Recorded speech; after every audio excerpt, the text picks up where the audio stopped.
Alright guys, welcome back. And ये अपना video number 9 है of the turtle soup series. अगर आप इस वीडियो से पहले बाकी वीडियोस नहीं देख रखा है, आई विल रेकमेंड आप डिस्क्रिप्शन में जो लिंक है वहां से उस प्लेलिस्ट के एपिसोड 1 से स्टार्ट करो, सो दैट आप अच्छे से समझ पाओ। आपका जो level of understanding for the turtle soup होगा वो बहुत अच्छा हो जाएगा। ठीक है, सो आज का जो अपना टॉपिक है ये one of the type of turtle soup है and kind of specifically higher time frame continuation है। ठीक है, वीडियो में जाने से पहला दिन है, मेक श्योर कीजिएगा आप चैनल को सब्सक्राइब कर ले ताकि आपको फ्यूचर्स में इस तरह का वीडियोस मिलते रहे। ठीक है, and as well as hit the like button. And one important thing है इज, आप लोग प्रोफॉर्म्स वगैरह का अकाउंट लेते हैं तो चेकआउट द डिस्क्रिप्शन, वहां पे मेरा एफिलिएट लिंक है। अगर आप उसके थ्रू लेते हो तो चैनल को कुछ हेल्प होता है। ठीक है, तो उसको चेकआउट कर लीजिएगा।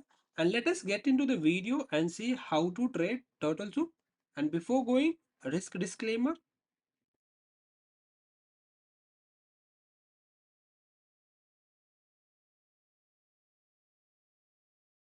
So let us see how to trade turtle soup. There is two types of turtle soup, which is bearish and bullish. ठीक है, अपन एग्जांपल लेते हैं बेयरिश टर्टल सूप का, और इसके अपोजिट में आप चीजों को प्लान कर सकते हो। लाइक अगर मैं कोई चीज बेयरिश का बता रहा हूँ, उसी का अपोजिट में होगा आपका बुलिश का। Same rules will be applied there. ठीक है, तो अगर आप वन लाइन डेफिनेशन पूछोगे, turtle soup is false breakout above the old high is your bearish turtle soup.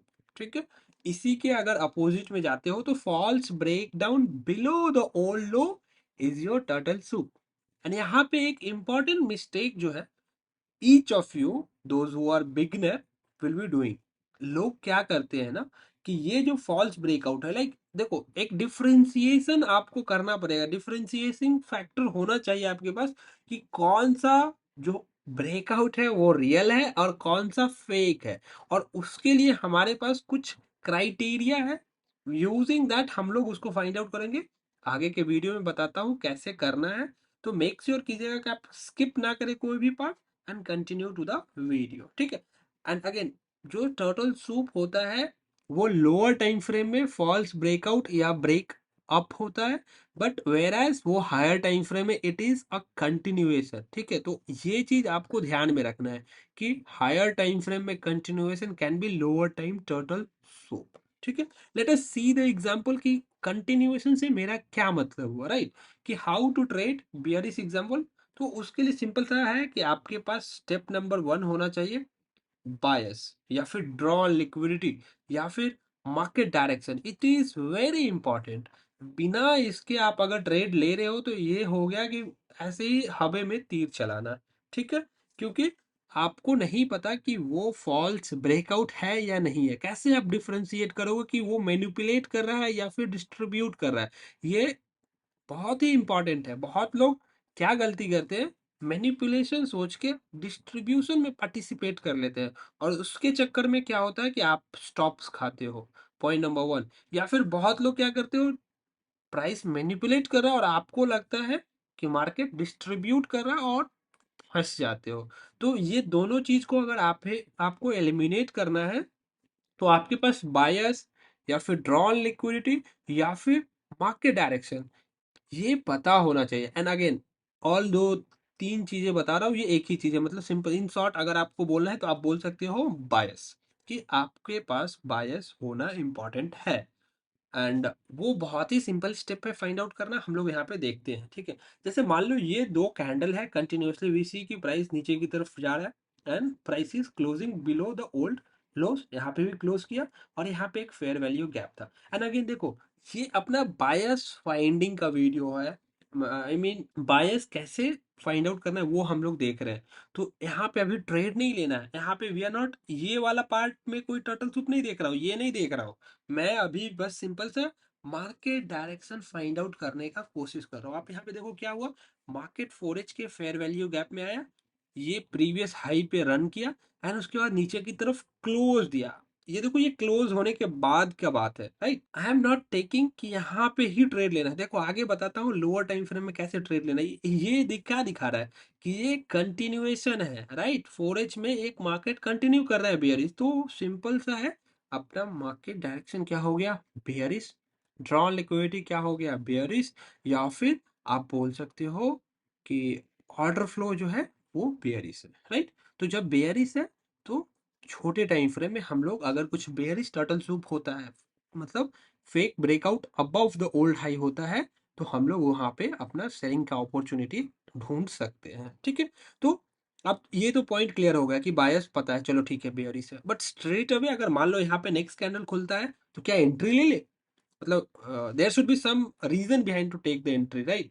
अगर आपको ऐसा सिनारियो होता है तो ऐसा तो नहीं है कि जस्ट बिकॉज कि नेक्स्ट कैंडल ओपन होगा या फिर ऊपर की तरफ आ रहा है तो कितना ऊपर आ सकता है, राइट, ये पता होना है। अगेन अगेन इंपॉर्टेंट थिंग है, राइट, कि आपका पॉइंट ऑफ इंटरेस्ट क्या होना चाहिए, आप किस एरिया में अगर प्राइस आता है तो आपका एग्जीक्यूशन वाला पार्ट ट्रिगर होगा। देखो आपने प्लान तो कर लिया, इट इज लाइक कि आपको कुछ पकाना है तो उसका रेसिपी आपको पता चल गया, बट पकाना है कहाँ पे, कितना, किस कंडीशन में पकाना है, ये आपको पता होना चाहिए, right. Straight away just because कि आपके पास इंग्रेडिएंट्स आ गया आप ट्रेड मतलब उसको नहीं कुक कर सकते हो।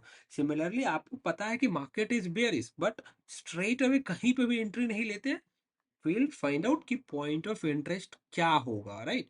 तो उसके लिए क्या कर सकते हैं, जैसे ये फॉरेस्ट का एग्जांपल है तो लोअर टाइम फ्रेम जा सकते हैं which is 1 hour, right. 1 hour में अगर कुछ दिखता है कि मार्केट में है तो वहां से ट्रेड प्लान कर सकते हैं। For this example market reject किया है ओल्ड हाई को एंड ब्रोक द लॉस और कंटिन्यू करनी चाहिए, यहाँ पे एक फेयर वैल्यू गैप दिख रहा है एंड अगेन ये डिस्काउंट में आ रहा है, right, sorry I mean premium में आ रहा है। तो ये एक पोटेंशियल रिवर्सल पॉइंट हो सकता है कि मार्केट हायर टाइम फ्रेम में कंटिन्यू कर रहा है, लोअर टाइम फ्रेम में पुशअप करके ये वाले एरिया को रीबैलेंस कर सकते हैं एंड फर्दर कंटिन्यू कर सकता है नीचे।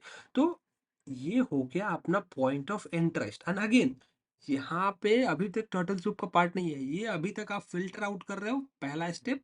फिर दूसरा स्टेप, पहला स्टेप था finding the market direction, second step है आपका finding the point of interest. ये इंपॉर्टेंट है बिकॉज आपको पता होना चाहिए कि आप एंट्री कहाँ से लोगे। जस्ट बिकॉज कि आपको पता है मार्केट किस डायरेक्शन में जा रहा है, इसका ये मतलब नहीं होता है कि आपको ट्रेड मिल गया, राइट। आपको पता होना चाहिए कि किस एरिया में आपको एग्जीक्यूट करना है, तो that is where point of interest is another important thing before execution, ठीक है। तो यहाँ पे ये 1H का फेयर वैल्यू गैप है, अगर इस 1H के फेयर वैल्यू गैप में lower time frame like time frame pairing अगर आपको नहीं पता है, तो अगर आप पॉइंट ऑफ इंटरेस्ट 1 आवर का है तो आपका एग्जीक्यूशन 5 मिनट्स में होगा। अगर आपका पॉइंट ऑफ इंटरेस्ट 4 आवर का है तो 15 मिनट्स, सिमिलरली 1 डे का है तो 1H में होगा, ठीक है। तो यहाँ पे अपन आप चलते हैं directly to the 5 minute chart, और 5 मिनट में कोई lower time frame liquidity pool होता है kind of highs and lows, और उसके ऊपर में मार्केट रन करता है तो वहां पे अपन एंट्री प्लान करेंगे और वो इस एरिया के आसपास होना चाहिए, ठीक है। So you can see that कि मार्केट यहाँ से कंटिन्यू किया, उसके बाद थोड़ा सा रेंज किया है और यहाँ पे एक हाई है विच इज इन 5 मिनट्स। तो अपना एंट्री का एरिया ये हाई हो गया, right. Anything above this high is your false breakout. लोगों को लग रहा है मार्केट स्ट्रक्चर शिफ्ट हो रहा है, लोगों को लग रहा है कि ब्रेकआउट हो रहा है, एवरीथिंग इज देयर, बट आपको पता है कि ये कंटिन्यू करेगा 4H में, जस्ट बिकॉज कि ये लोअर टाइम फ्रेम में लिक्विडिटी रन है। And this is how you will differentiate कि मार्केट मैनिपुलेट। देखो ये क्या था, अक्यूमुलेशन, मैनिपुलेशन एंड डिस्ट्रीब्यूशन।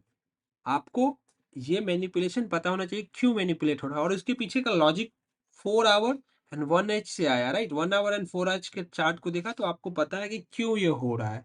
अगर आप स्ट्रेट अवे 5 मिनट के चार्ट को देखेंगे तो आपको समझ नहीं आएगा कि क्यों ये हो रहा है, और आपको लगेगा, आपको क्या किसी को भी लगेगा कि ये एक मार्केट में डिस्ट्रीब्यूशन है या फिर मार्केट कंटिन्यू करेगा ऊपर की तरफ, फेयर ये फॉल्स ब्रेकआउट है, राइट। और इसके पीछे का लॉजिक आपको समझ गया होगा, आपको समझ आ गया होगा कि क्यों ऐसा हो रहा है। इस केस में एंट्री किधर बनेगा, देखो दो चीज है।